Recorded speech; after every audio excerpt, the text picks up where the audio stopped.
তারপর আমরা দেখছি কোয়েশ্চেনটা কি বলেছে, আমাদের বলেছে 7 সেন্টিমিটার বাহু বিশিষ্ট একটি ঘনাকাকৃতির ব্লকের উপর একটি অর্ধগোলক উপরি করে বসানো হলো। ঠিক আছে, তারপর অর্ধগোলকের ব্যাসের দৈর্ঘ্য সবচেয়ে বেশি কত হতে পারে, একটা কোয়েশ্চেন বলেছে। আরেকটা কি বলেছে, আমাদের এই যে ঘনবস্তুটা তৈরি হবে, অর্ধগোলকটা যখন ঘনকের উপর এসে বসবে, তখন যে বস্তুটা তৈরি হবে এটার সম্পূর্ণ সমগ্রতলের ক্ষেত্রফল বের করতে হবে। ক্লিয়ার? তো দেখো আমাদের যে একটা কোয়েশ্চেন বলেছে তারা, যে অর্ধগোলকের ব্যাসের দৈর্ঘ্য সবচেয়ে বেশি কত হতে পারে। ঠিক আছে, তো এখানে দেখো ঘনবস্তুর প্রতিটি বাহুই 7 সেন্টিমিটার করে তারা বলে দিয়েছে আমাদের। ঠিক আছে, তো এই যে ঘনবস্তু অর্ধগোলকটা, এটাকে আমরা হাইয়েস্ট, এটার বাহু শেষ প্রান্ত বরাবর বসাতে পারবো এটাকে। তো অবশ্যই এটার ব্যাসটা কত হয়ে যাবে, 7 সেন্টিমিটার হয়ে যাবে। তো অর্ধ গোলকের সর্বোচ্চ ব্যাস 7 সেন্টিমিটার হতে পারবে যদি আমরা এটাকে বসাই সম্পূর্ণ প্রান্ত নিয়ে, ঘনকের প্রত্যেকটা প্রান্ত শেষ প্রান্ত বরাবর যদি বসাই অর্ধগোলকটাকে। ওকে, তো এটার আনসারটা আমরা বের করে নিয়েছি। তারপর বের করতে হবে ঘনবস্তুটির সমগ্রতলের ক্ষেত্রফল। ওকে, সমগ্রতলের ক্ষেত্রফল বের করার প্রথমে আমরা একটু জেনে নেই কি কি বের করতে হবে আমাদের। প্রথমত এই যে ঘনবস্তুটা দেখছো তোমরা, এটা সমগ্রতলের ক্ষেত্রফলই বের করব আমরা। আর এর থেকে বেটার যে এক্সপিরিয়েন্সের জন্য আমি 3D অ্যানিমেশনও এখানে মুভ করিয়ে দেব, তোমরা অবশ্যই দেখতে পারবে আশা করি, যতটুকু সম্ভব হয়। তো কি বলছিলাম, যে এই ঘনবস্তুটার আমি সমগ্রতলের ক্ষেত্রফল বের করব, অর্থাৎ যে 6টা তল রয়েছে সবগুলো তলেরই ক্ষেত্রফল বের করব। ফর্মুলা হচ্ছে 6a²। হ্যাঁ, তারপর এই যে অর্ধগোলকটা এনে এটার উপর বসাবো, তো এটা বসার পরে উপরে যে তলটা রয়েছে ঘনবস্তুর, এটাকে তো এই অর্ধগোলকের যে তলটা রয়েছে এটা ঢেকে দেবে। ঠিক আছে, তো এই তলটাকে আমাদের কি করতে হবে, মাইনাস করতে হবে, কারণ এই তলটা আর ওই সময় থাকবে না। ঠিক আছে, তারপর দেখো আমাদের কি করতে হবে, আমাদের এটার বক্রতলের ক্ষেত্রফল বের করতে হবে, কারণ উপরের জায়গাটা এরকম থাকবে, তো উপরের জায়গাটা বক্রতলের ক্ষেত্রফল বের করে অ্যাড করে দিলেই আমাদের আনসার চলে আসবে। ওকে, তো স্টেপ বাই স্টেপ আমরা প্রথমে এটার সমগ্রতলের ক্ষেত্রফল বের করব, তারপর এই জায়গাটা আমরা বাদ দিয়ে দিব।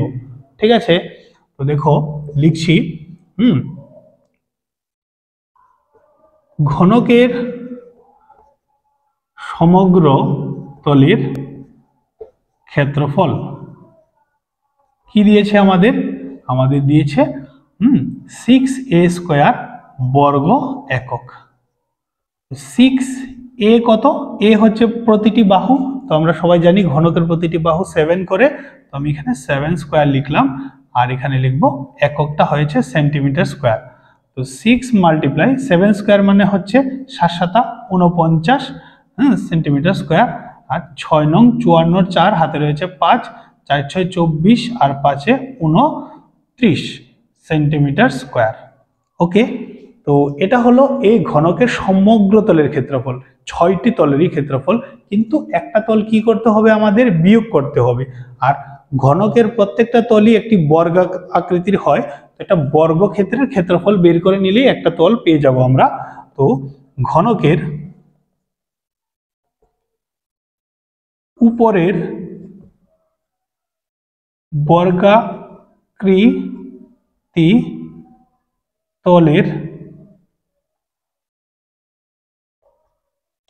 ক্ষেত্রফল কি পাবো, হয়ে যাবে আমাদের বেসিক্যালি বাহু ইন্টু বাহু হয় বর্গক্ষেত্রের ক্ষেত্রফল, বাহু ইন্টু বাহু বর্গ একক।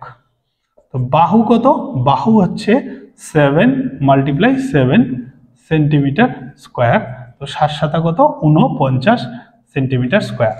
ওকে, অ্যান্ড থার্ড আমরা কি বের করব বলেছিলাম, এই যে অর্ধগোলকটা রয়েছে সেটার বক্রতলের ক্ষেত্রফল, উপরের অংশটা যেটা থাকবে, তো অর্ধ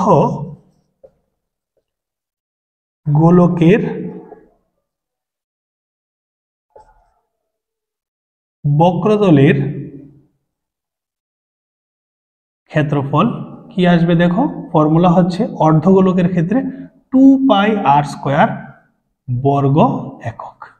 ওকে, তো 2 তো 2ই হবে, পাইয়ের ভ্যালু 22 ডিভাইডেড বাই 7, আর আর হয়ে যাবে আমাদের কত, যদি ব্যাস সম্পূর্ণটা 7 হয় তাহলে ব্যাসার্ধ হয়ে যাবে কত, 7/2। ঠিক আছে, আমি এটা আর আলাদা করে লিখলাম না, তো তোমরা লিখেও করতে পারো 7/2। ওকে, তো দুবার লিখলাম কারণ আর এর উপর স্কোয়ার রয়েছে, তো আরটা দুবার রিপিট হবে, আর এককটা হয়ে যাবে সেন্টিমিটার স্কোয়ার। তো এখানে 7 7 ক্যান্সেল, এই 2 দিয়ে এই 2 কে ক্যান্সেল, এই 2 দিয়ে এটাকে কাটলে 11 আসবে, আর 11 × 7 মাল্টিপ্লাই করলে আসবে আমাদের 77 সেন্টিমিটার স্কোয়ার। ওকে, তো আমরা সম্পূর্ণ যা যা বের করার ছিল সবগুলোই আমরা বের করে নিয়েছি। তারপর আমরা বের করব কি, ঘনবস্তুটির সমগ্রতলের ক্ষেত্রফল। তো আমি কিছু জায়গা রাব করে নেব, তোমরা যদি কেউ স্ক্রিনশট নিতে চাও অবশ্যই নিয়ে নিতে পারো। তো এখন আমি রাব করছি।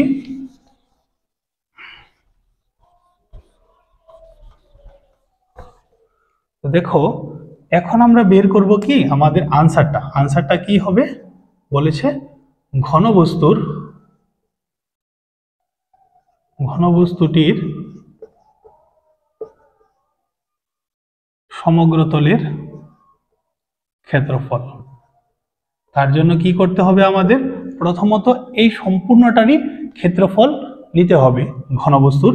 তো ঘনকার যেটা রয়েছে 9294, এটা থেকে কি করতে হবে আমাদের, যে উপরের তলটা এটাকে মাইনাস করতে হবে। তো উপরের তলটা কত বের করেছি আমরা, 49। আশা করি তোমরা বুঝতে পেরেছো। তারপর এটার সাথে কি করতে হবে, এটা যে উপরে আসে বসবে অর্ধগোলক, এটার বক্রতলের ক্ষেত্রফলটাকে প্লাস করতে হবে। তো প্লাস করব আমরা 77। ওকে, আর সম্পূর্ণটার এককই আসবে সেন্টিমিটার স্কোয়ার। তো এটা থেকে এটা মাইনাস করলে 14 থেকে 9 গেলে 5, এটা হবে 8, 8 থেকে 4, 2 as it is থাকবে, প্লাস 77 সেন্টিমিটার স্কোয়ার। তো এখন এটার সাথে এটা প্লাস করলে আসবে 7 আর 5 12, 1 থাকবে হাতে, 7 আর 5 11 12, 1 থাকবে 3, অর্থাৎ আমাদের রেজাল্ট হচ্ছে গিয়ে 322 সেন্টিমিটার স্কোয়ার। ওকে, আশা করি তোমরা সবাই বুঝতে পেরেছো। তো আমার ভিডিওগুলি যদি তোমাদের ভালো লেগে থাকে অবশ্যই চ্যানেলটাকে সাবস্ক্রাইব করো, শেয়ার করো এবং বেল আইকনটাকে প্রেস করবে, যাতে করে আমি যে সময় ভিডিওটা আপলোড করব তোমরা যাতে প্রথমেই পেয়ে যাও, তোমার মোবাইলে প্রথমে যাতে নোটিফিকেশনটা চলে যায়। ওকে, তারপর দেখা হবে নেক্সট ভিডিওতে, অর্থাৎ নেক্সট কোয়েশ্চেনে।